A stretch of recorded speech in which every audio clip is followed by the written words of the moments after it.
Hello. What's up? What's up? It's What's been so up? long, honestly.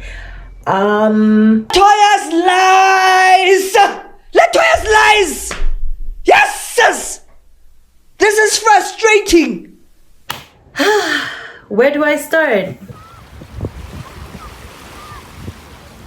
If you're new here, I started working 2 years ago when I was 20 years old.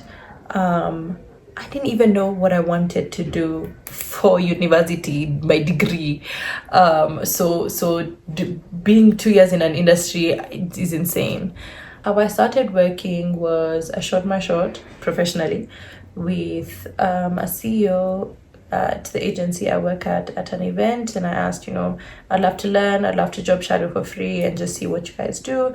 And then, he said yes, thankfully, and then that's where I've been ever since. So I worked for free for 2 weeks, did my internship for 4 months, then transitioned from being a digital marketing intern to TikTok content specialist, which just means I was creating video content for brands. And then now I transitioned fully to account management, which is project management role in July of 2020. No, I didn't transition fully in July of 2025. I transitioned fully at the end of last year, I think October. Mid-year, I was doing both my roles at the same time, and they were doing me, honestly. I don't think I was doing them. I think they were doing me. I think I have a more in-depth video here on YouTube and on TikTok as well if you'd like to follow along. I want to get into the soft skills that I've learned. I've written them down because my brain, ADHD, I'll be lost and confused. So number one, something that I think is important is continuous learning. I always have to continuously learn, obviously, because I'm new to the industry, because I don't have formal training for this particular industry. And I'm not sure if there is formal training for the digital marketing industry just yet.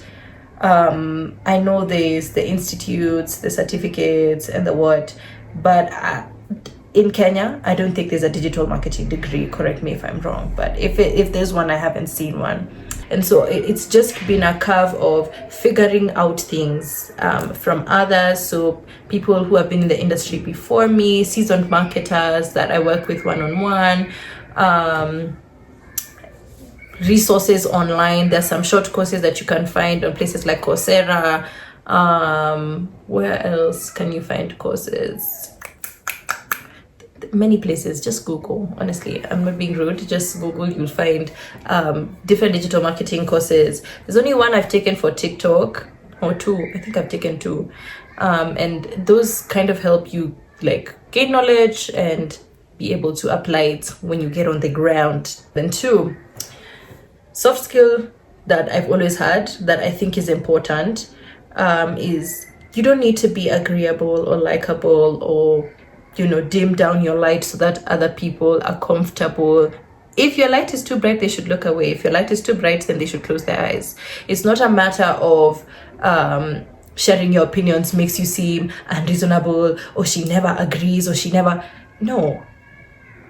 If you value your thoughts, if you value your opinions, if you value your contributions to the team, then you will in fact share your thoughts, feelings, and contributions when the time arises and when it is the appropriate time. I'm not saying talk all the time. I'm just saying, from my personal experience, I find that the people who share their contributions and put up their hand in class and say something are the people who go far and have more room for growth. Because maybe you'll give an opinion and the person had already thought of that opinion, and then they tell you, why I didn't go with this is because ABCD. Now you've learned something, right? But if you just kept quiet with your opinion and your thought, and you're just stewing on it or just whispering it don't be whispering nothing, say it. Okay, anyway, that's in case you respect your thoughts and feelings. But if you don't, you do you, boo boo kitty, you do you. Then number three is have boundaries. And I don't just mean boundaries with your time, I mean professional boundaries. And I think I've mentioned this before in a different video. But if they call you at 10 p.m. and you are constantly available, constantly picking, constantly reachable, they pay for your time from 9 to 5. For me, for example, past 5, that is my time. If I want to chew grass like a freaking goat in a yard, I'll be doing that. You don't worry about what I'm doing in my free time, okay? I don't need to explain it to you. And so having boundaries has really helped me. And I feel that I'm kind of losing that because my boundaries have been getting crossed a little bit. But again, that's just for me to reel in and fix that. Cool. Then something else that I'm trying to implement is having a life. Have a freaking life. Have a life outside of work. Don't let work be your life. Sorry, I'm a bit uncomfortable. And so that's something I'm trying to rebuild because I feel like it took so much time from me, or I let it take a lot of time from me, that I stopped doing the things that I truly enjoy, like creating content on YouTube or posting on TikTok or playing the flute or playing golf. Like I stopped doing the things that I used to truly enjoy. And so I'm trying to tap back into that slowly. It's a learning curve, not fully perfected, just relax, but I'm getting there. And that's something that I would tell you: to have work-life balance is force yourself to have work-life balance. Okay, some people are like, oh, I can just never have work-life balance. Make a way, find a way. Okay. Oh, the next thing, this is point number 5, I think. Take a break. There's no award for the person who, stood the test of time and never took their leave days, and now the year is over and they have they have all their 30 leave days still. Baby, have a timeline on it. Say every quarter I'm going to take a break at this time. Some people are allowed to even take leave monthly. Girl, take the potatoes. do it. Okay, do it. If you have the days, do it before burnout catches up with you and then you feel like you can't do the job that you have been paid to do. And not just about the job, it's also nice to take a moment for yourself as an individual to relax and reset, because you have your own personal goals and personal things that you want to do. Sometimes taking a break gives you time to focus on those. Okay, this is number 6. Own up to your mistakes. Own up to your mistakes. Don't blame somebody else. Did you do it? You did. Okay, own up to your mistakes. Find a way to rectify those mistakes. Okay, and take accountability. Same way you take accountability when a project goes well, it's the same way you should take accountability if something goes wrong on your project. I think it's important not only to yourself and the personal values that you have for yourself, but also it's important to your team if you lead a team. As a team lead, I find it's better to take accountability for my actions, whether good or bad, because if I don't, one, is it just in my nature. I was never going to let anyone else take the fall for something that I did. But 2, it creates a sort of trust between the people that you work with, knowing that if I, as Rebecca, will be accountable to my actions, and you, as Stacy, will be accountable to your actions as well, then we have a good relationship to work with. And I know if something ever goes wrong, we will troubleshoot the problem and figure out how to make sure it doesn't happen in the future together as a team. Okay, ask for a raise is my point number 7. Ask for a freaking raise, especially if you're deserving of that raise. Ask for that raise. Men will ask for a raise knowing full well they don't deserve that raise. Men will apply to a job knowing full well they don't have half the skills needed to do that job, and they will waffle their way through the interview and probably get the job, maybe.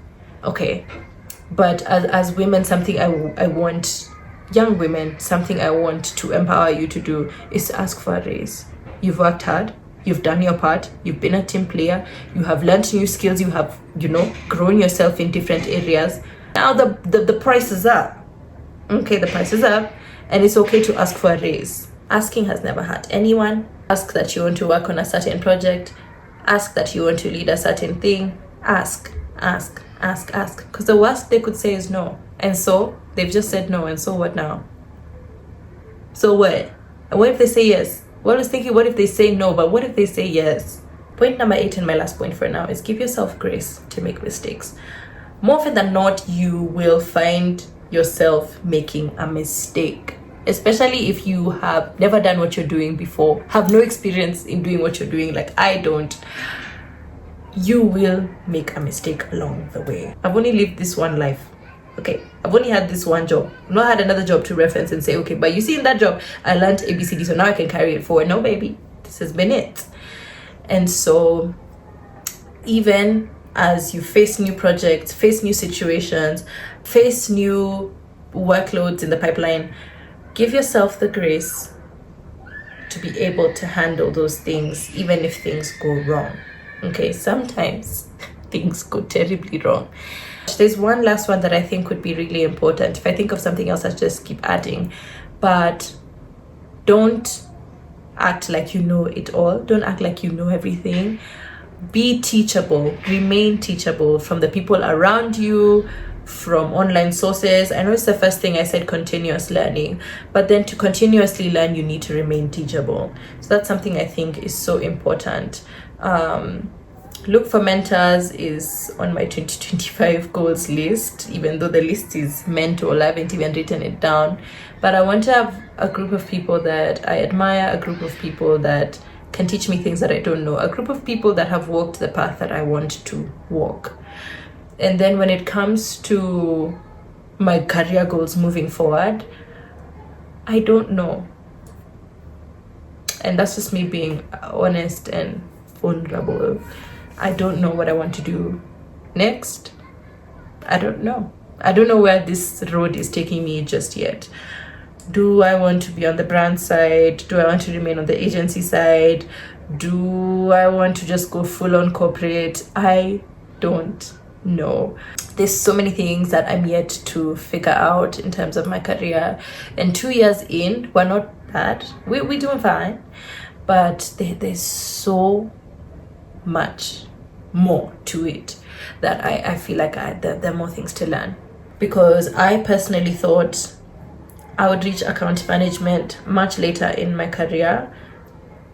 I knew I wanted to be an account manager eventually. I didn't know it would happen that quickly, because I remember, you know what, let me reserve this for a story time actually, because maybe it could be helpful to somebody else, or just interesting, to be honest. I don't want to give you all my tea just yet. Okay, but thank you guys so much for watching. I hope those soft skills that I've picked up and that I've had and that I've shared with you can be helpful in one way or another. Again, pick what works for you, leave what doesn't. The girls be doing what they want to do anyway. Thank you guys so much for watching. I'll see you in the next one. Bye. The light is deterring me from what I'm doing. Wasting my time, genuinely. Turn the light off. Thank you. Girl! What's wrong with people in this house? Girl. Anyway.